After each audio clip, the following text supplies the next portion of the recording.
Good morning, good afternoon, or good evening, wherever you're joining us from around the world. Welcome to Web3 Warriors, episode 53, featuring Ingrid Woode, aka Forté Gray, amazing musician, artist, and NFT creator that we're looking at her amazing Invisibles project today. Welcome, Ingrid. How are you doing?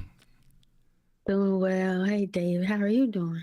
I'm doing good. It's Saturday morning. Can't complain. It's looking forward to this conversation for sure, and a topic that we do like to revisit time to time on Web3 Warriors, which is music in the NFT and Web3 space. So thanks for joining us, Ingrid. I look forward to exploring your metaverse and hearing more about what you got going on with your awesome project. But thank you, everyone, for joining. This is Web3 Warriors. I'm David Karoma, your host. I go by Chrome in the metaverse. And as I mentioned, today we're really looking at the topic of music in Web3 and how NFTs specifically and the metaverse and this whole Web3 creator economy is creating new opportunities for musicians to really take advantage and reach out to a whole new community, and even just to engage with their own current community in a new way and possibly create new avenues for really gamifying their experience and even rewarding supporters who have purchased your music in the past, and creating a new opportunity to do that. So, three main kind of items that I want to talk about when it comes to music NFTs, and then we'll dig into this with Ingrid more. We talked to Low Sleazy and Hakeem Draper in the past about this, really the idea that NFTs are removing the middlemen in the music industry, and I think maybe no other industry has really been as plagued with so many people, really trying to make money off of a single artist and get between them and their community, really, their buyers, right? Definitely the music industry is primed for a real big disruption and shakeup, again, as we've mentioned in a couple other previous episodes. So that's the main kind of advantage, I think, that NFTs and Web3 is presenting for musicians. But on top of that, as I also mentioned, there is this ability to actually reward and acknowledge your supporters in a new way. Maybe it's a space in the metaverse where they can come hang out, and only those who purchase your music can get into this space and congregate and meet with the artist directly, right? So there's that. And then, of course, there's also this new avenue of music shows in the metaverse. And we've seen that kind of taking off with Fortnite and some popular artists being able to kind of have music shows that a bunch of gamers come and congregate and watch the show. But I think a future that we're looking forward to, and I know Ingrid shares this as well, is a future where people want to know what you have going on in the metaverse, right? Like, say they listen to your music at a bar or somewhere, they just happen to stumble across your music, and they'll come to you and say, hey, do you have an NFT? Do you have a space in the metaverse? Do you do events in the metaverse? And maybe there's this whole new kind of avenue of the digital space and the digital frontier where artists can actually host shows, charge people to attend those shows, have extra benefits for their supporters and local loyal buyers, So that's kind of a really exciting element as well. So those are kind of three main pieces that I just wanted to kind of mention right off the top. And really looking forward to hearing what Ingrid has to say on these topics, and really just hearing about her Web3 journey as well. So with that, Ingrid, thank you again for joining us. I really appreciate it. I'm very inspired by the work that you do. I should also mention you are a co-member of the Dream Conduit leadership team, and we're plugging away in the space, really trying to help people onboard into Web3 and blockchain. So thank you for all that you do in that space as well. So maybe if you could, maybe before we dive into the Invisibles project specifically, just share a little bit about your background, where you come from the creator standpoint, and also how you got into Web3 and what kind of inspired you to join NFTs in the Web3 space. Welcome, Ingrid. Thanks. Thank you, David. Well, I am a musician. Overall, I've always been a musician. Even as a kid, I've always been a musician, but I'm a musician who is a producer. I produce music, of course, and visuals. So that's, short docs, video content, for self, for clients, for fun, but yeah, I don't know, like I've always kind of, some people talk about how when they, get to be adults, they think about the things that they used to do as kids, but I never really stopped. I was always doing music. I was always playing with recordings. My sister's older, and so she was. Um, some people know I'm not like a huge talker all the time. So, but she would. But I have a really good memory, so she would like have me memorize rap lyrics and stuff like that.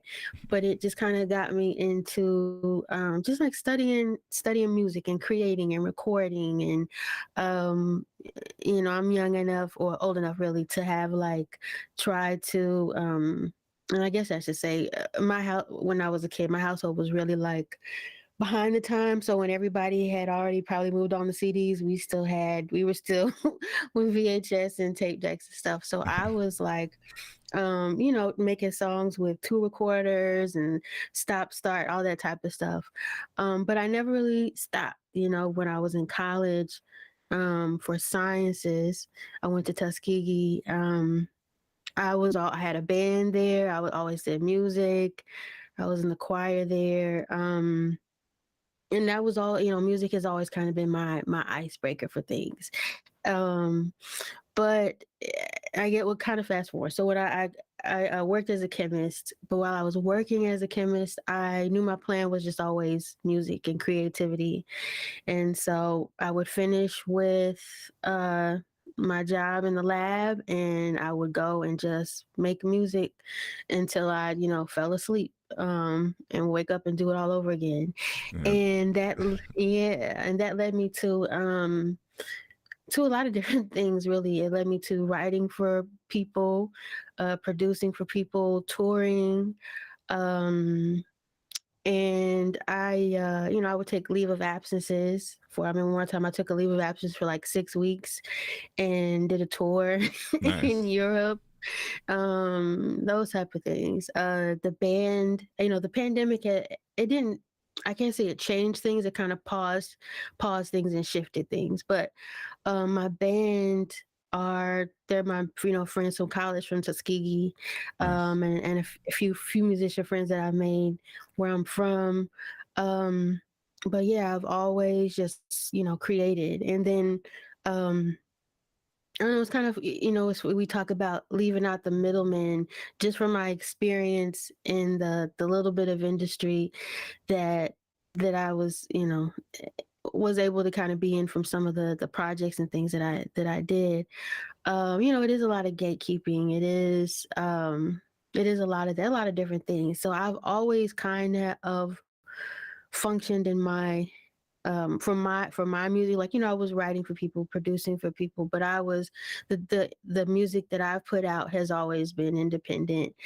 um yeah but being in that, just kind of being self-contained a bit, that's where I kind of got I don't know, cut my teeth on like the audio visual side, so it wasn't just about the music, it was about the video. When you learn about video, you're kind of interchanging those things with the audio. And I had a podcast for a while. It was supposed to be a break, but it's been a longer bit of a It's break, tough, eh? right? Those breaks.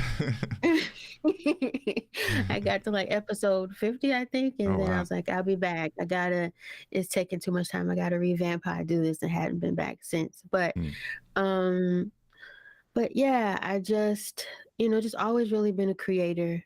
Um, and I don't want to answer questions before you ask, but No yeah, just doubt, no always kind doubt. of been in that creative space. No, I thought it was really interesting when you mentioned leaving the lab and going to do music. I always think of how, in hip hop, they always talk about beats in the lab and being in the lab to make production. So you're actual Hmm. chemist leaving the science lab and going to the music lab and making all kinds of interesting music. So it's really, really cool. And I love how your band just goes back to college. So it's a real kind of community angle with everything. So how did you get introduced to Web3 specifically, and what kind of hooked you in, if I could say so? Yeah, I had seen them. I took notice of them maybe. mm, I can't. It's maybe 2018, 2019, Mm. or 2019, 2020, one of those two. Um, but what happened was, right after the pandemic, I had an injury that re-injured my spine, and then in the midst of that, I had an unrelated health thing, and it fast forwarding, it kind of like took me out of the game for like maybe a year and a half, almost 2 years now. I'm still trying to get back, but in that, I couldn't really, I couldn't walk, I couldn't sit, so I was just laying down a lot, and so I had a lot of time, and trying to take your mind off of pain and things like that. And one of my friends was like, "Hey, have you heard of NFTs?" I was like, "Yeah." And he was like, that he was like, "It reminds me of you. It's like a lot of people who are not just like they're just create like they're all creatives." And he's like, "I think that it would be something that you'd be interested in." And I'm thinking like, yeah, I've heard about it for a while. I hadn't had the time to really digest it all. And so I went on I started looking up videos. I went on Clubhouse and I just typed in NFTs and saw the rooms, went in the rooms. I remember hearing Low when he was doing his interviews. I can't remember like the first one. I remember one he did with Lillian, Oh yeah, one he in the did with blockchain the artist. gospel. Yeah, Yeah, one he did with an artist named Freebird. nice. Um, and yeah, and just kind of following you all around in the different rooms, and kind of because I hadn't even understood how Clubhouse it worked. I had signed on, and then I was like, what is this? And then signed off. And then but coming Yeah. back into trying to figure out NFTs, yeah, it just kind of took me in there, and it sucked me in, and I just was like, what is this? And was starting to write things down and just really listen a lot. And, I am the type of person where, I'm not going to come in the room and be like, hey, it's me. I'm going to just kind of come in and see where I may fit in, or just kind of catch the vibe of the room. And for at the space where I was at the moment, yeah, that's kind of where it led me. So for a while, I've been like a active supporter, and so I'm able to kind of now be more so of an active participant. No But yeah. doubt, no doubt.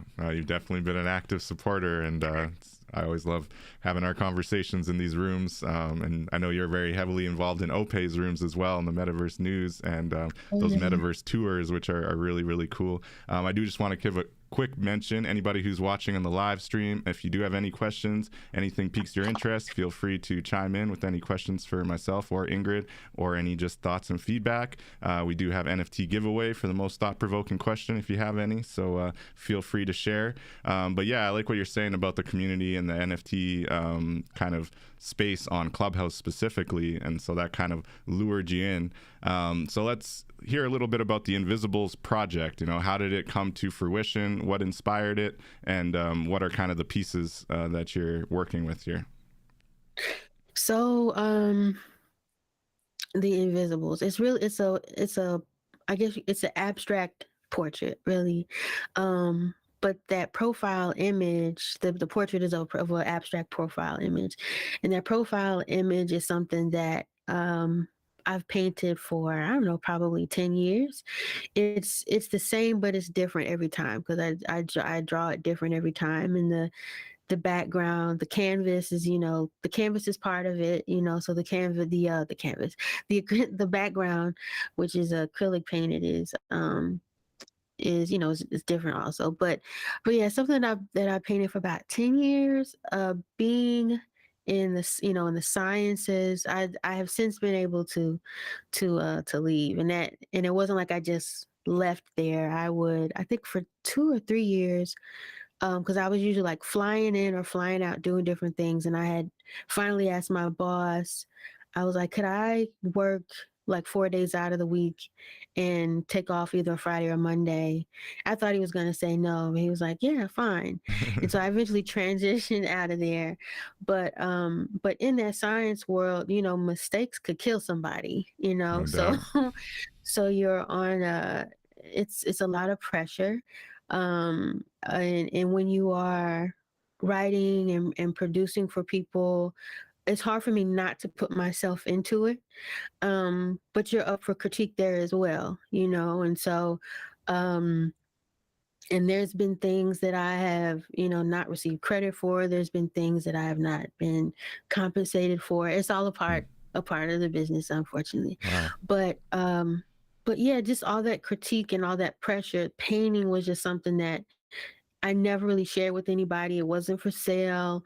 It wasn't up for anybody's opinion. It was just something that I did that nobody really saw. And so I painted a lot. I've painted a lot of different things, but this was one of the like repeated things that I always kind of painted.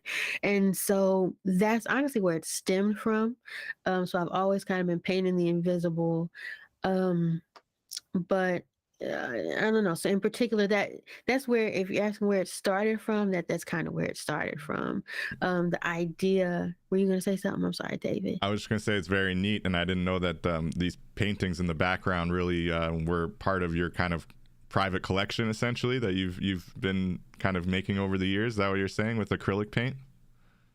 Yeah, yeah. And so for the specific one for the Invisibles, though, these ones were actually because I couldn't, like I was saying, I couldn't really sit or stand. It was a lot of laying. Right. But when I could stand for at least like 20 minutes, these were like the first ones that I painted. So like the Invisibles, it's a mixed media dynamic music NFT. I know it's a lot of different words, but Very um important words. You're ahead of the trend.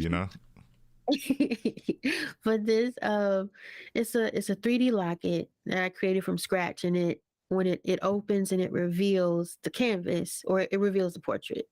And so that background is I painted in IRL, and the abstract portrait, the abstract profile image, I created in VR in 3D. And so I combined the two. So it is like it's a 2D image, but it's also 3D. So it can be experienced in VR.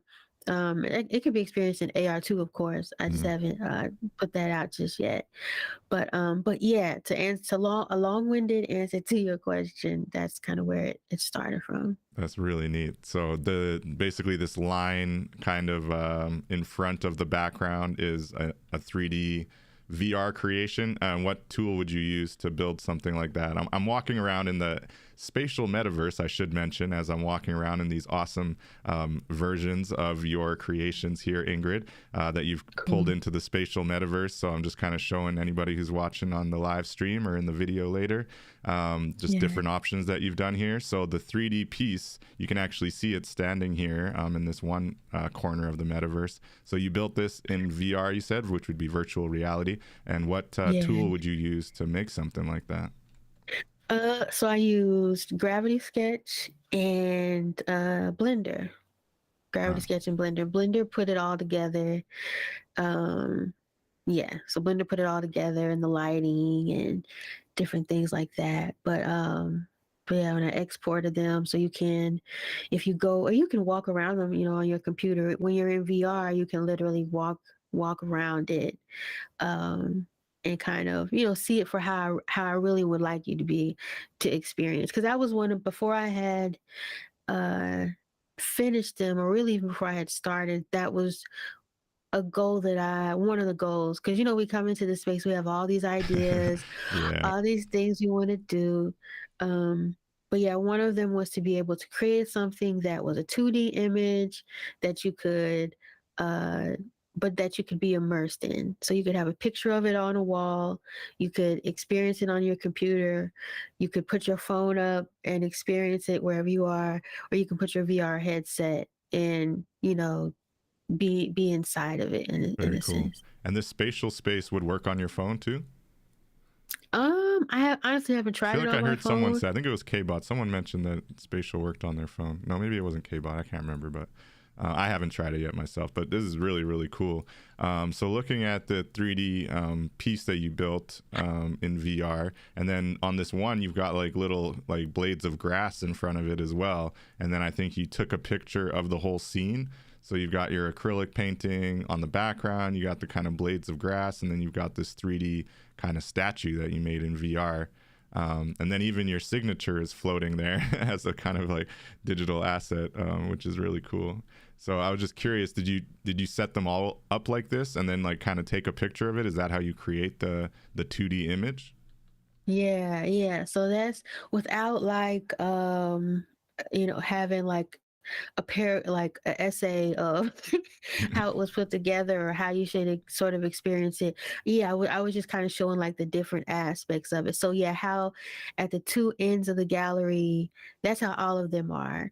Nice. So so yeah, I used so I made painted the canvas in acrylic, took a photo of that. I put that into Blender and then I bent that so that it looked like a photography backdrop. And then I went gravity sketch, created the 3D profile image outline, added that into Blender, did the lighting. And yeah, that one with the grass. I had plans and I still may do it to make it move, make the grass flow. Mm. But yeah, so I wanted to show that, just allow it to be an immersive experience. Because even with with the lockets, if you walk into the lockets around them, you'll be able to see like it's not just a flat image in there. The Oh if you yeah. get close enough, yeah, you can kind of see there's a separation there. But yeah, that's how all of them were made. Yeah, and then you take a photo of it in Blender, and that's what creates a 2D image. And even the promos that I did the video work inside of Blender just to I purposely did it so you could see the different angles, um, experience the different angles of it. But yeah. That's very cool, Ingrid. What was that mouthful that you used to describe the project again? I'm gonna need to write that down. What was it mixed media dynamic music NFT? Mixed media dynamic music NFT. I love it. And at the And end of the show, we're definitely gonna have to play, if you approve, the music for the people and let them so hear it out. And maybe as we outro later in the show. So look forward to listening to yeah, that and playing that for everybody. But yeah, really right. cool. And I'm really inspired by what you're doing here, because you're thinking more than just a music NFT, right? You're building assets in VR. You're putting 3D assets together with 2D assets, actual paintings that you created in real life, scanning them in, bending them so that they're photo backdrops in the metaverse. And then the way you've set this up is just really, really cool. Definitely multifaceted. So broad question here. How do you think music NFTs are really kind of changing the game for musicians, or how do you hope that they will?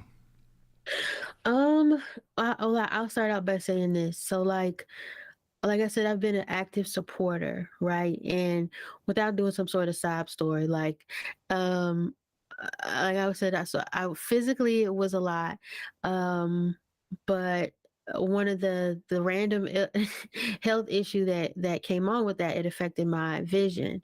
So I would be in these rooms. I can read for like maybe like a couple of minutes, Mm, but it's a lot of information yeah. that we have to regurgitate. So a lot of it was listening, and eh, what was the question again? Because I was prefacing that to How answer you think your. that the NFTs should impact the music space, and the kind of how does it Okay, change things for there musicians? we go.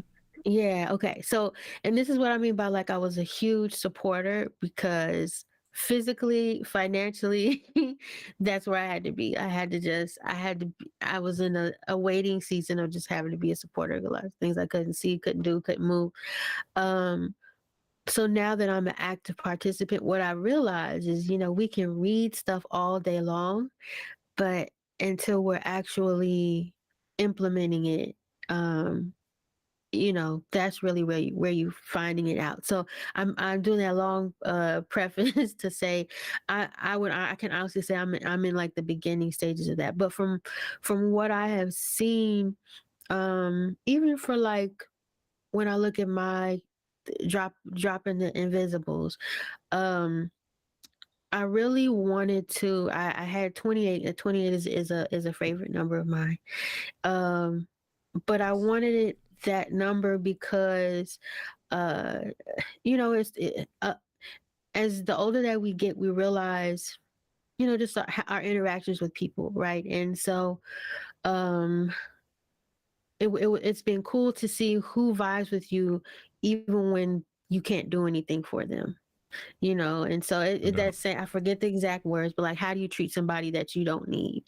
And so it's been really cool to find that the people who have collected it so far have been those people that just vibe with me, even though I've been mute half the time, or just showed up, you know. And Yeah. so I say all that to say, and they're like a little more than half are still there. Again, it's just 28, so it's not like I had 500 or anything like that.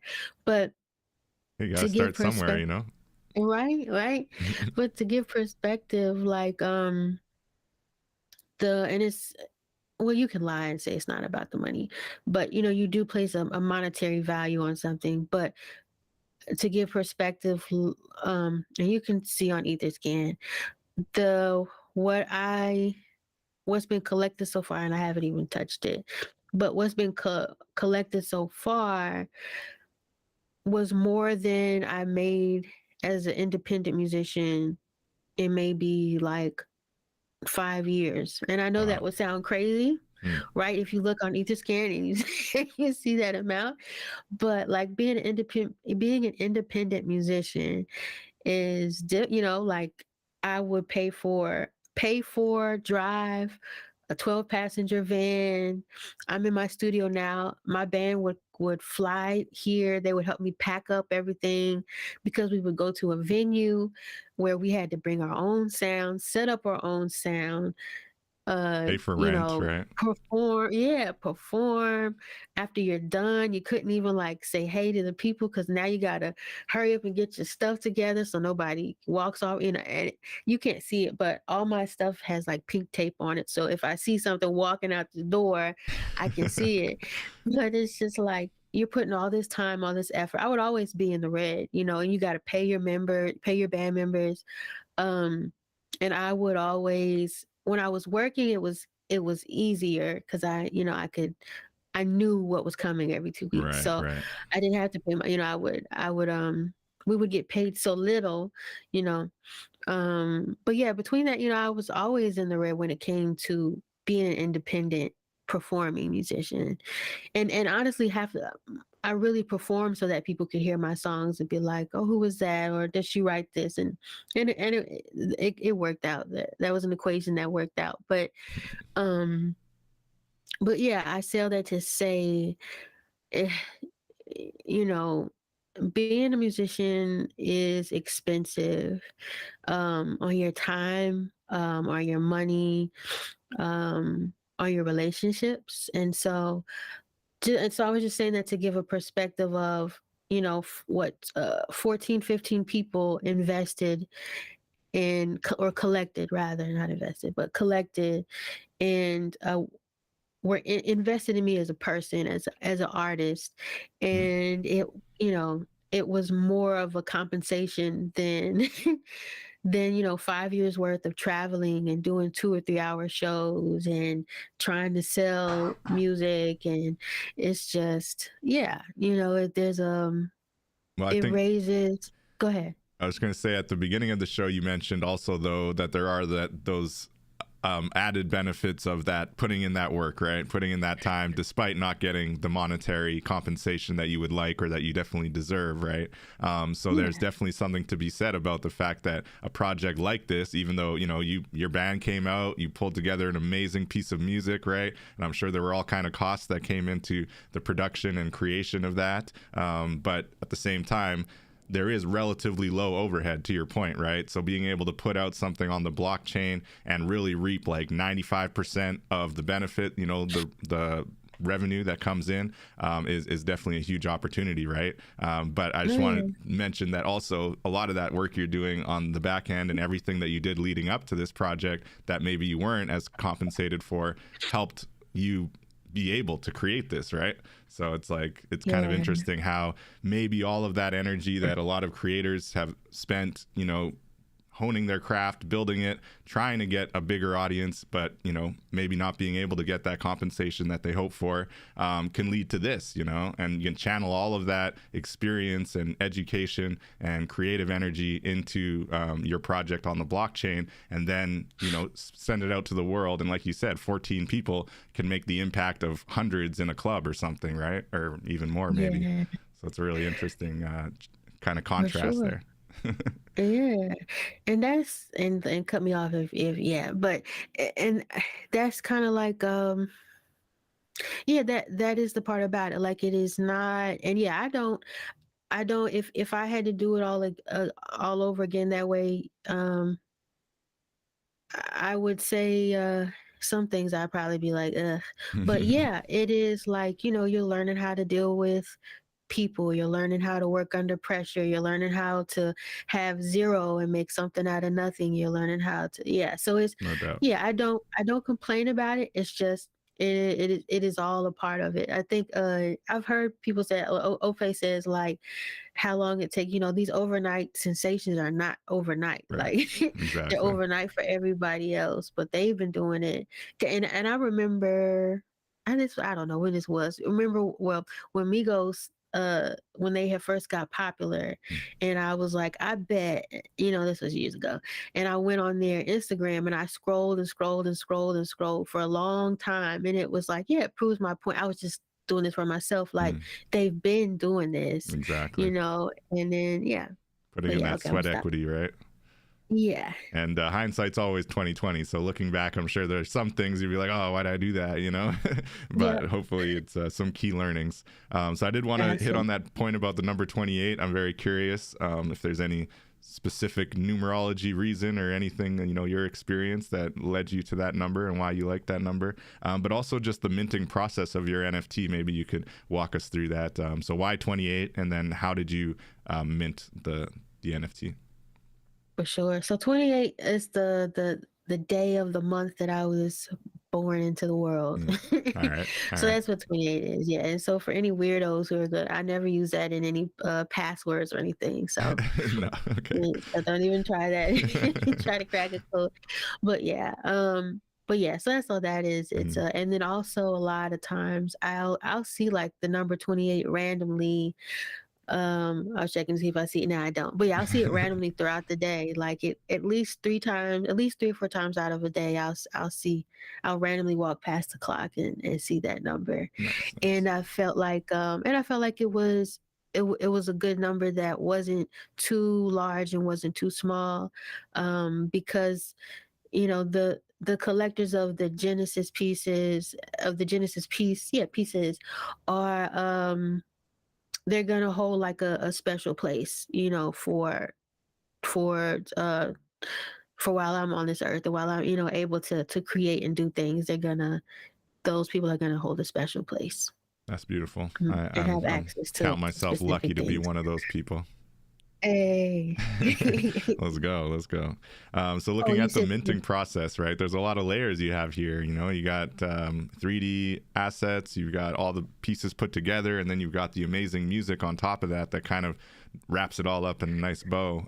But what did the actual minting process look like for you? And did you use Manifold, or how did you mint the NFT? yeah, so I use Manifold. This the whole minting process is another example of, you can read everything, you can watch the videos, but until you actually do it, um, that's really where you really kind of figure it out. But yeah, so I did it on Manifold. And I was sort of concerned because I was like, I don't want to mess something up. Is this gonna cost me $1,000? Yeah.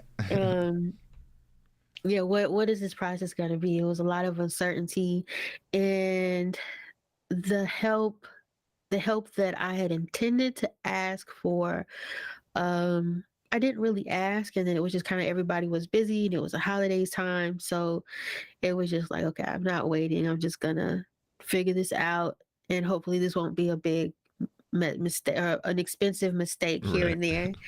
But but yeah, I did. I'm glad on Manifold how you can do the tests, so that really helped me out. And like I said, it did not all really make sense until I did it. And so I minted them, and then they're dynamic because before they're collected, you can't see the inside of the locket. You can't see the actual artwork. I mean, the locket in itself is a piece of artwork, but it's just, to me, it was like it's the box that's holding the Yeah, ring. placeholder. Yeah. Yeah, but even though I spent a lot of time on that thing, but it's giving me ideas for They are more, and I very plan pretty. to, yeah, try to make it digital and kind of expand that. Mm. Um, but yeah, they're not revealed until they're collected. So, um, and there's additions. Two of them are additions. Two of them are one of ones, and so they have all been technically revealed now. So before they were collected, you couldn't see the artwork, and then after they were collected, I was able to go back in Manifold and manually change it for the dynamic side. Because I one thing I definitely couldn't figure out was the coding side of how to be able to do it automatically. I was like, yeah, Yeah. but but I was able to make it dynamic manually. Yeah. But Well, that would be my scenario too, man. That's that yeah. you're getting into some pretty techie stuff if you gotta code the custom Yeah, dynamic NFTs.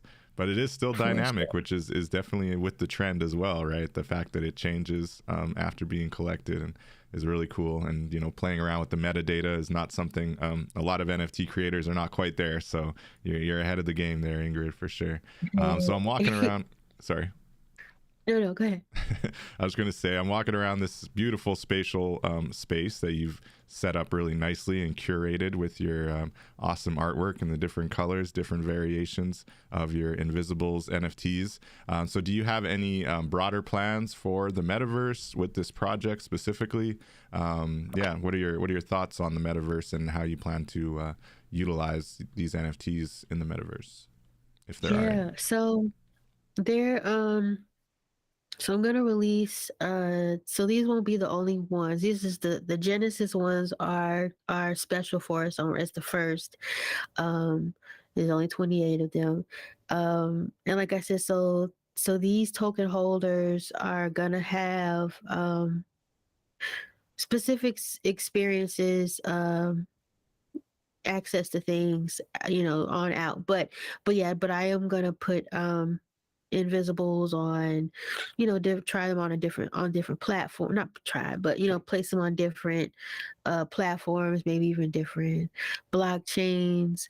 Uh, um, I'm still, my body is a lot better. My vocals, when you haven't sung for a while, it's just like a runner. You gotta Mm, get them back in shape. no doubt. And so, yeah, I was practicing the other day, and I don't know. I felt like I felt like my vocal cords and my diaphragm had done sit-ups or something. So Oh no. I'm in a space where I was used to doing like 2 and 3 hour shows and being perfectly fine after. Mm. So yeah, I say all that to say access to shows, um different things, and some of them I don't want, some things I don't want to quite reveal yet, but yeah, That's but cool. yeah, That's cool.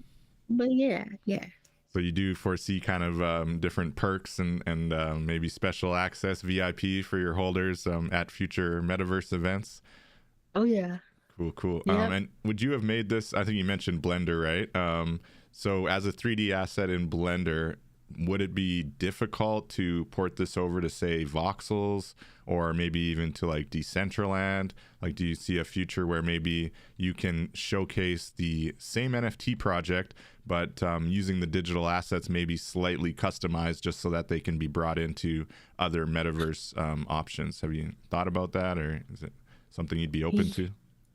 Yeah, I've thought about Decentraland. I don't really know how that would work.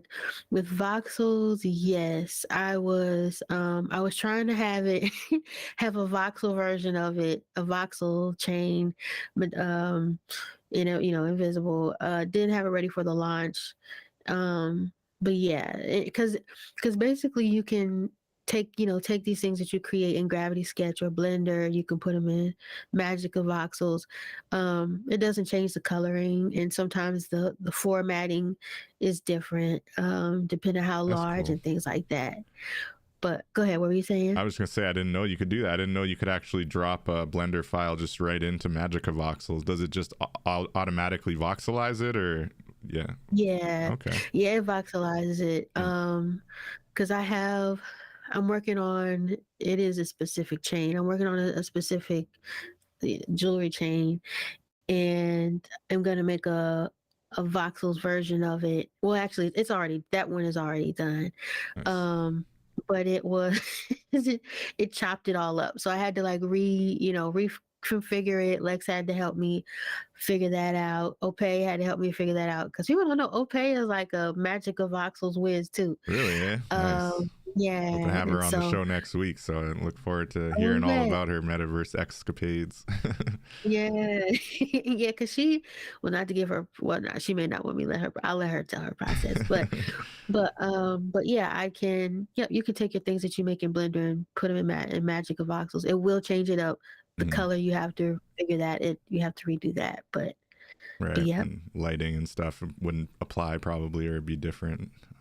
yeah. Interesting.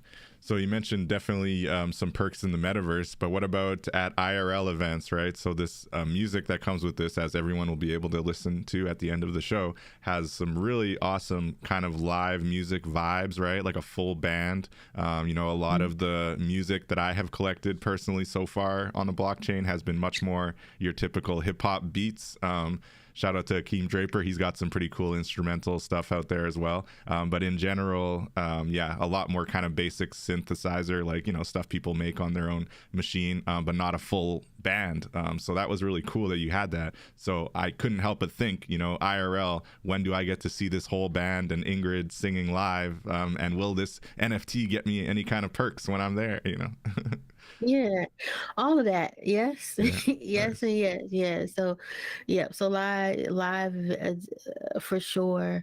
And yep, those 28. I'm telling you that those 28. Well, I guess because one person bought like two. So, Nice. but once they're all bought, however many people there are all the 28 token holders.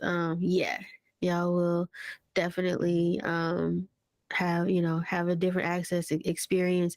There was like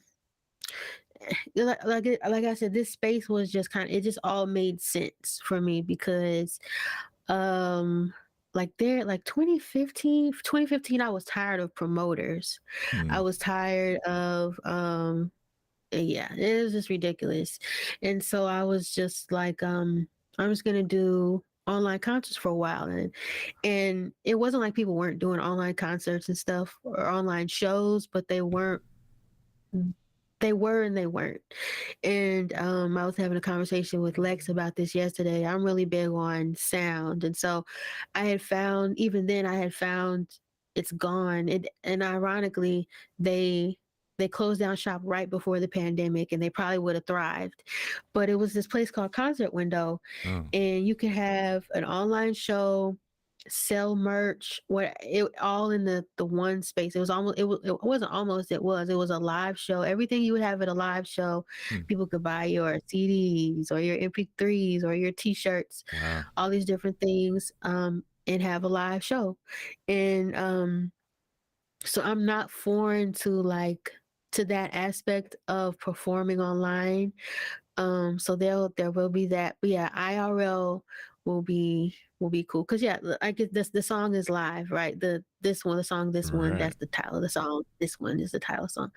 It's live. And so um with my band, they're used to how I kind of flow. So I produce all my music, and I just send they're incredible musicians. They're the type of musicians they can hear like the ring on that your refrigerator makes, and they can be like, oh, that's like a G sharp.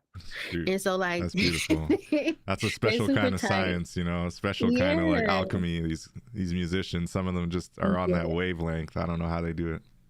They are amazing. So, and they're cool, they're down to earth, they can play anything from, yeah, I post some of my old shows every now and then. But yeah, I produce everything and then I'll send it to them, and we perform it live. So live is what we're used to. So like for this, it's actually from a project of mine. Mm. Um, but and I was like, look, we have this much time, this how much space I have on my credit card. We can't do a whole, we're just gonna record it old school. And that's what we did. So we recorded it live like we do at shows. And we actually we finished way earlier than we were supposed to. But yeah, so I say all that to say you will definitely I'm gonna plan on having a live show. I'm just this whole like healing vocal thing, it's a weird, uncomfortable space for me. Mm. I've had to do it before, when I was super duper duper young. And but but yeah, so the experiences will be coming virtual and in person. And in For person. sure. Exciting. Yeah. Definitely take your time. That healing, that voice is no joke. And I can imagine it. Yeah, it must be a little difficult for someone who's so, used to being able to sing for so long, and just, take your time, Yeah. take your time to rest up. Yeah. But that in person would be But you amazing. And honestly, every yeah. and any Web3 NFT events out there, NFT NYC, Art Basel, whatever the case may be, would be lucky to have you. I could just imagine, Yeah. you and your band just killing it, and then saying, hey, we have this Invisibles NFT, and maybe by then you'll have Yeah. another new collection of NFTs that you can give out as well, or whatever the case may be. But I just think it'll really be cool, and it would make sense for some of these Web3 spaces to start incorporating music and actual full live band music, not just, the individual rapper or, one or two people, but an actual full live band is just a whole different ambiance, right? So I would like to see more Yeah. live bands at Web3 shows.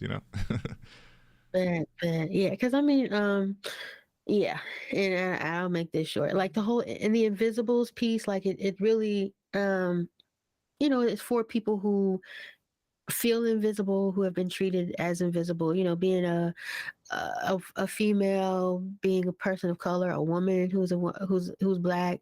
Um, yeah, even in the health, like the last 2 years, like the healthcare system is a horror show.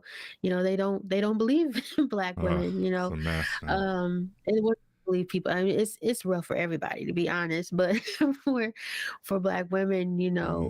for whatever, they don't believe you, Yeah, and some of so these doctors that's be extra dismissive, right? extra. Mm. And so there's that side of the invisible, but the other side of it is like, it's a part of, I think, life, and so the past 2 years was a part of Invisible's season for me, in terms of like what some may call a wilderness season, but there's a lot of things that you can't really access or unlock until you get in that space where you don't have the people you used to have. You don't have the resources you used to have, like where everything changes and you're just by yourself, and you got to really figure out, in my case, who to really depend on, and like, God and I got closer in that time, but that was like it's invisible, so there's one side of invisible, but the other aspect of it is like, it's a necessary thing sometimes to kind of Mm. pull out of you what needs to come, Yeah, what needs to I be call it brought out. going into hermit mode. Yeah, I'm a yeah. fan. I'm a fan of the hermit mode. Sometimes you just got to take that time away. You got to take That, that time to just look inward and deal with yourself. And self care is the best care. But yeah. yeah, very interesting, very cool, very inspiring, honestly.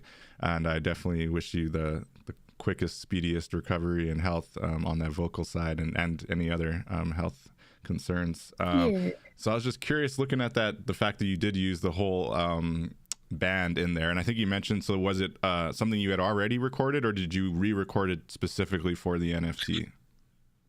Nope. Yeah, I had already recorded that. Cool. So Yeah. had you thought about NFT, like on-chain splits with your band or anything around that kind of, like, or is your band like totally not doesn't care about the on-chain side of things. Like, I'm just wondering if you've thought about it from even just looking into the future. Maybe you do make more music that's new and you put it on the blockchain, right? And you want to give whatever percentage or split it equally among the band and yourself, whatever the case may be, and being able to actually do that on chain. And so as people purchase your NFTs, the band is actually receiving, you know, their own allotments, you know, automatically on chain. Have you thought about that, or is there any interest in Yeah, that, you think, from your band? yeah. Well, it's been a conversation that I've had with them and about the need for them to really have the desire to want to learn this side of things. Mm, But yeah, it's something that I'm gonna do. Yeah, regardless.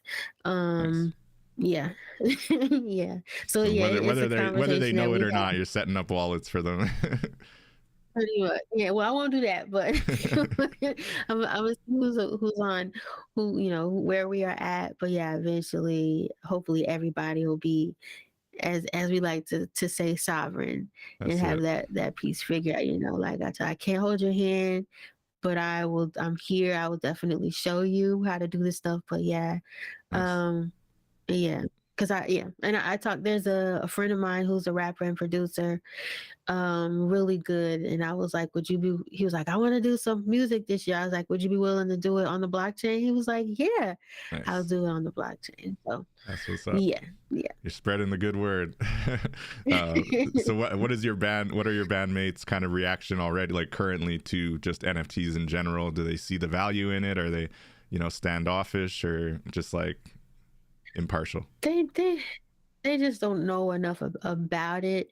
Um, but some of them are interested at the same time. You know, like they're used to me kind of being into things like, you know, the idea of doing an online concert was something like, okay, but then it made sense. And so I think just kind of from what's the word?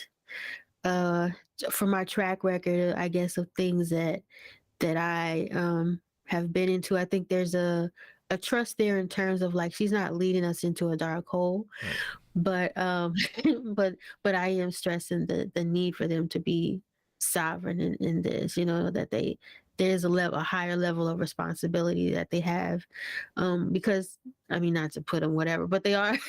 I kind of and majority of them are males, and so maybe it's the motherly person in me, but I'm used to like just handling things, you know, and so and they, you know, they trust me as I go. But yeah, I'm just like, this is a route that I'm going. So I hope you guys can, you know, Awesome. They respect you, so go you're along leading the with way. You're leading the way. You're being a real leader. That's awesome. And how about more broadly? I think you said you're in Tuskegee, Ohio. How is the kind of NFT Web3 space in your local community? And are you out there trying to kind of or doing anything IRL? Is there an IRL Web3 community where you're at? Just curious. well, so I'm not. Tuskegee is in that. It's in Alabama. Oh, my bad. Um, no, no, Shows you're what okay. I You're know of okay. You're American right. geography. No, you're not. You're not from here. No, you're you're fine. But no, I'm in like the southwestern part of Ohio. Hmm, But it's not huge. We're big into tech. I will say that. Um, for people of color, Black folks here, we are, you know, we're into tech, pretty nice. progressive. A lot of entrepreneurs. Um, you know, it is, and I'll be, you know, honest and transparent. Like me being physically not being able to show up, you know, it's not that I'm out of the loop. I'm just not Right.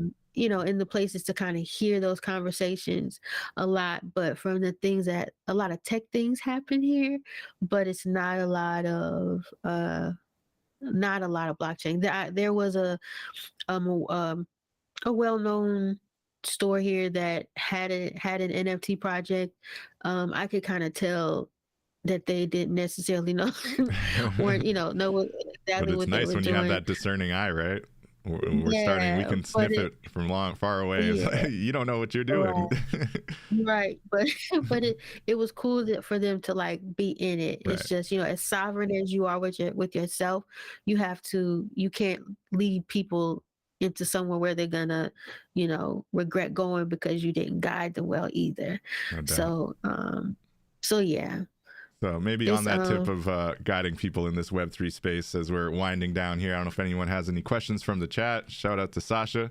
She was shouting you out, Ingrid. But I do want to, I'd be remiss not to mention, as when it comes to leading the way and trying to help people onboard into Web3 and blockchain at the Dream Conduit, we are committed to this, and we are hosting spaces 5 out of 7 days a week, right?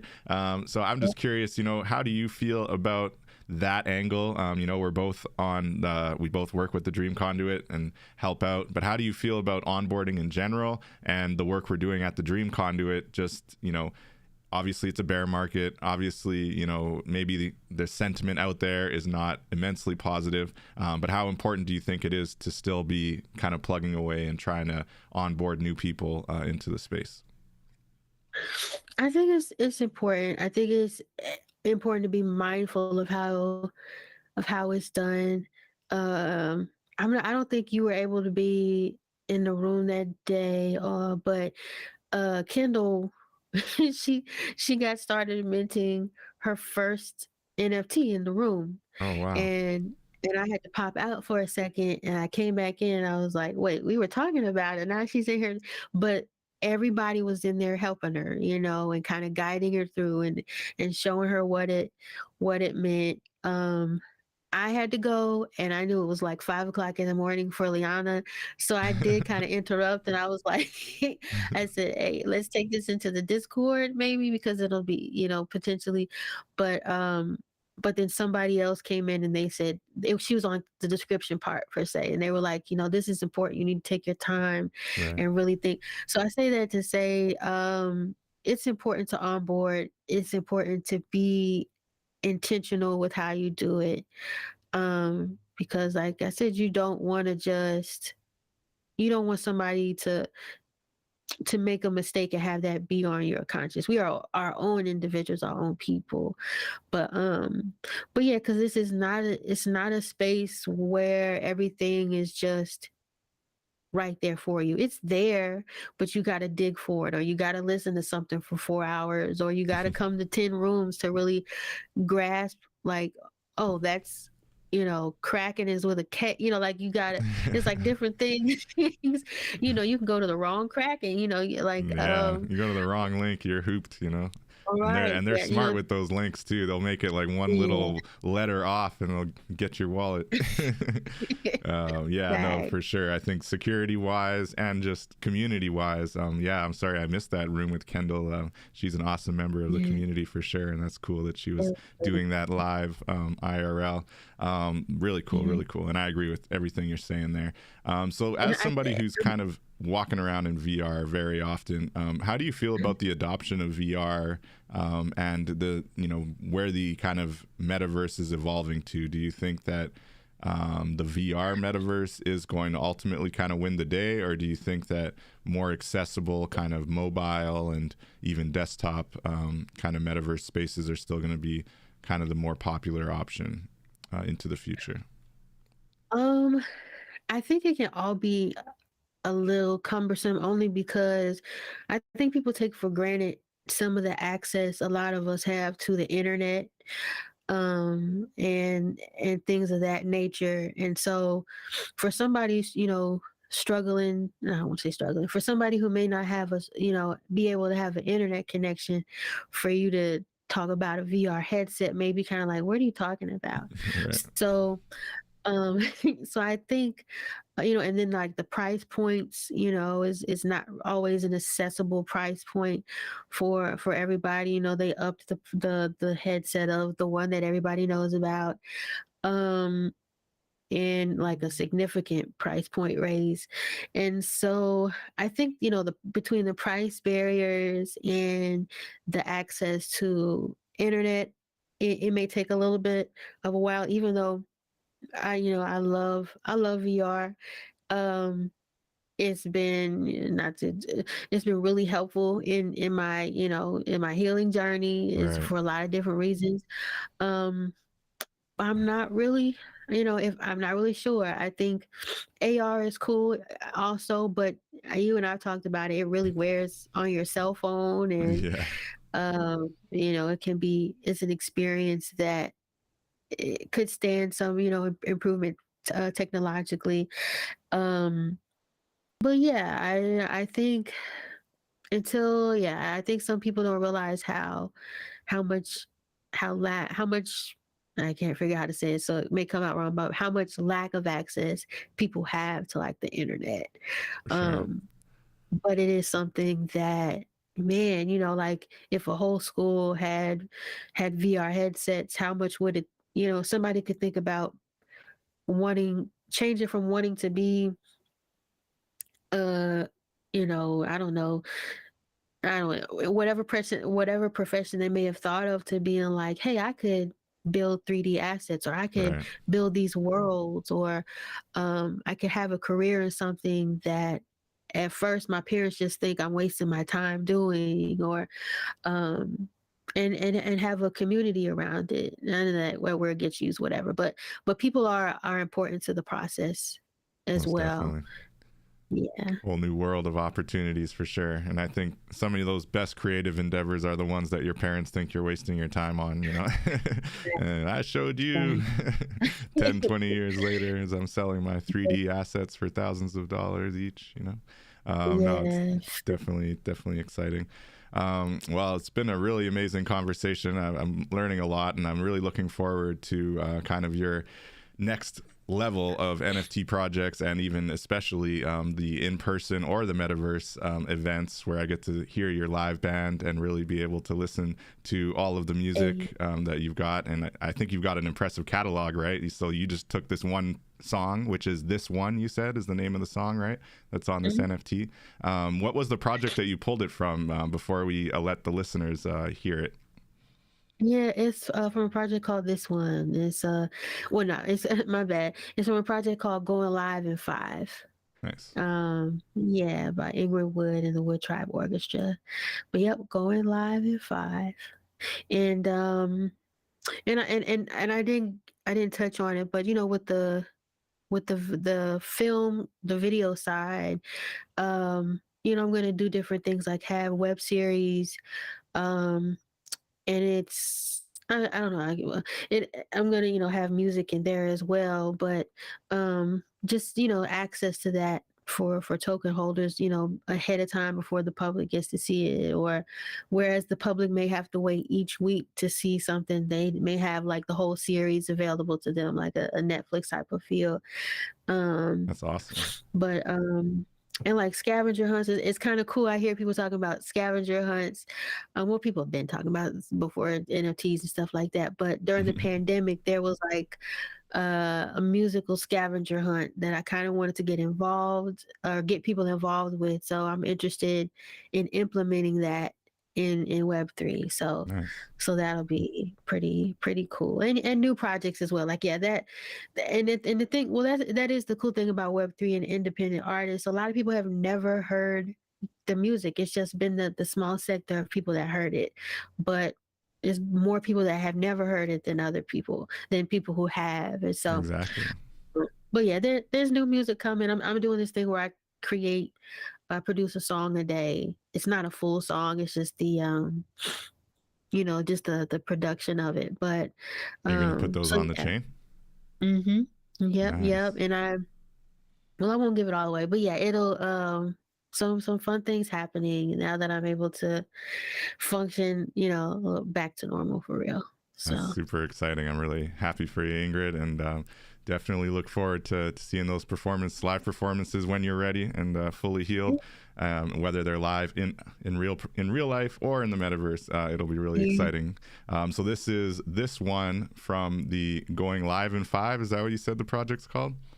Uh-huh. Live in Five with Ingrid Woode. We're going to play the song here, and then we'll ride out. We'll return to the podcast quickly before we shut her down. So thank you, Ingrid. And let's listen to This One by Ingrid Woode. Thank you, David. Oh, it's not coming through. One second.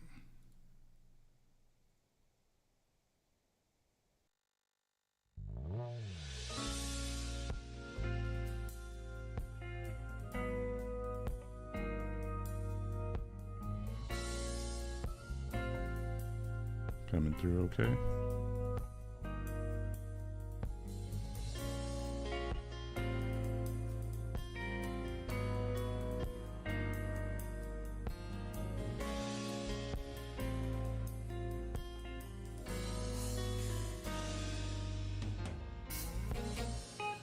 Won't feed any fairy tale,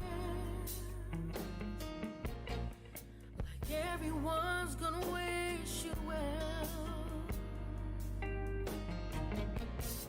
Some folks will turn their back, don't go saying wish I had. No, gotta take a hold of this one. What I figure you just might fail. Yeah. 'Cause last time it didn't go so well. No, no, no. Scared to take a chance, won't get very far thinking like that. Gotta take a hold of this one. Time to shine your light on the world. Don't you let them dim it, baby. Time to shine your light on the world.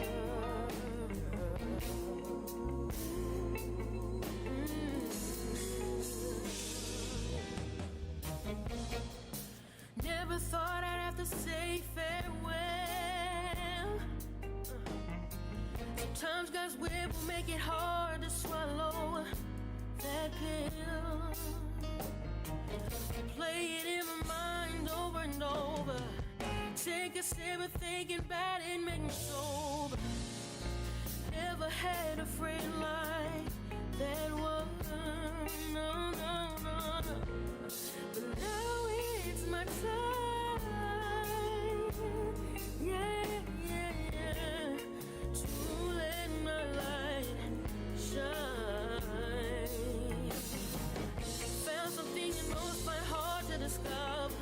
I'm sharing it with you, won't keep it undercover, no. See how I took a hold of this one, yeah, yeah. Time to shine your light on the world.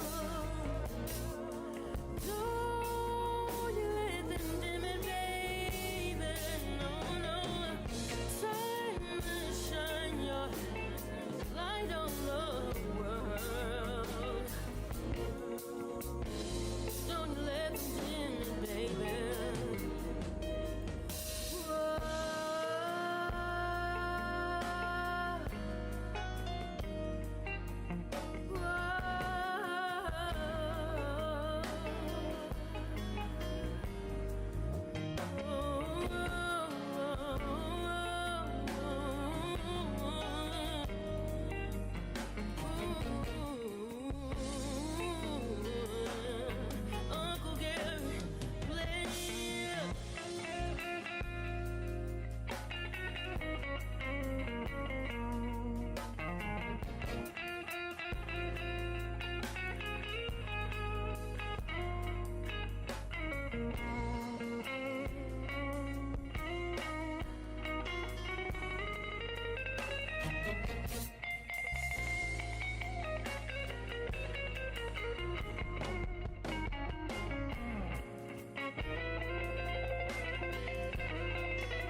Beautiful. Just beautiful. Amazing. Thank you so much for letting us play that on this podcast, Ingrid. It's really like the guitar solo there is just, oh man, takes me away every time. And of course, your amazing voice. I still can't believe I know you. It's like, I know that person. It'd be like Whitney Houston, man. You got it all on lock for real. Those levels are crazy. It's amazing, amazing. Thank you so much, Ingrid. Do you have any final words that you'd like to share with us as we wind down here?